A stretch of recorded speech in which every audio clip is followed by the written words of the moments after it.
નમસ્કાર, જય ભીમ, જય સંવિધાન. હું મયુર મહેશ્વરી, અધ્યક્ષ કચ્છ જિલ્લા આંતરરાષ્ટ્રીય ભીમ ચેનલ.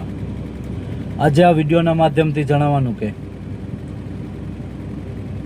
કે આ ભાજપની સરકારમાં જ્યારે લોકોના કામ નથી થતા, લોકોને જે જીવન જરૂરિયાત સુવિધાઓ પૂરી પાડવામાં આવે એવી સુવિધાઓ પૂરી પાડવામાં આવતી નથી, લોકો ત્રાહિમામ થઈ રહ્યા છે, ત્યારે કચ્છ જિલ્લામાં પણ તારીખ 24/8/2026 અને સોમવારના દિવસે જે ઇકબાલભાઈ જત બહુજન આર્મી તેમજ મારા દ્વારા એક આવેદનપત્ર આપવાનું છે ખાવડા વિસ્તારમાં આવેલ હોસ્પિટલ બાબતે, આરોગ્ય બાબતે.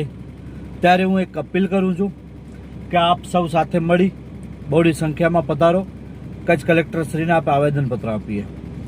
સાથે સાથે મને આજે જાણવા મળ્યું છે, કચ્છ મિત્રમાં આવ્યું છે કે તારીખ 24/8/2026ના રોજ કોંગ્રેસના પ્રદેશ પ્રમુખ જ્યારે કચ્છમાં પધારી રહ્યા છે, 2 દિવસના પ્રવાસે છે, ત્યારે હું કોંગ્રેસ પક્ષને અને અમિતભાઈ ચાવડાને વિનંતી કરું છું કે જે કામ વિરોધ પક્ષનો છે એ કામ અમે સંગઠનો દ્વારા કરવામાં આવે છે, ઇકબાલભાઈ જતો હોય કે અન્ય સંગઠનો હોય, ત્યારે તો આપની વિરોધ પક્ષ તરીકે આપની ફરજ થાય છે કે આપ પણ આ આંદોલનમાં, આ આવેદનપત્રમાં જોડાવો, કચ્છના પ્રશ્નોને આપ વાંચા આપો, આપની જવાબદારી આવે છે.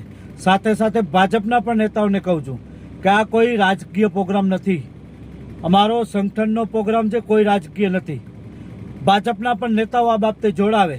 જો આપના પેટમાં તેલ રેડાતું હોય, કોંગ્રેસ પક્ષના નેતાઓના પેટમાં પણ તેલ રેડાતું હોય, અને જો કદાચ કોંગ્રેસ પક્ષને અને ભાજપને કદાચ લોકોની સેવા કરવાની ઈચ્છા હોય તો આવો તારીખ 24/8/2026ના રોજ સોમવારના દિવસે સવારે 11 કલાકે કચ્છ કલેક્ટર કચેરીએ આવો. સાથે મળી અને ખાવડા બનીના લોકો માટે આપણે રજૂઆત કરીએ, કચ્છના પ્રશ્નો માટે આપણે રજૂઆત કરીએ.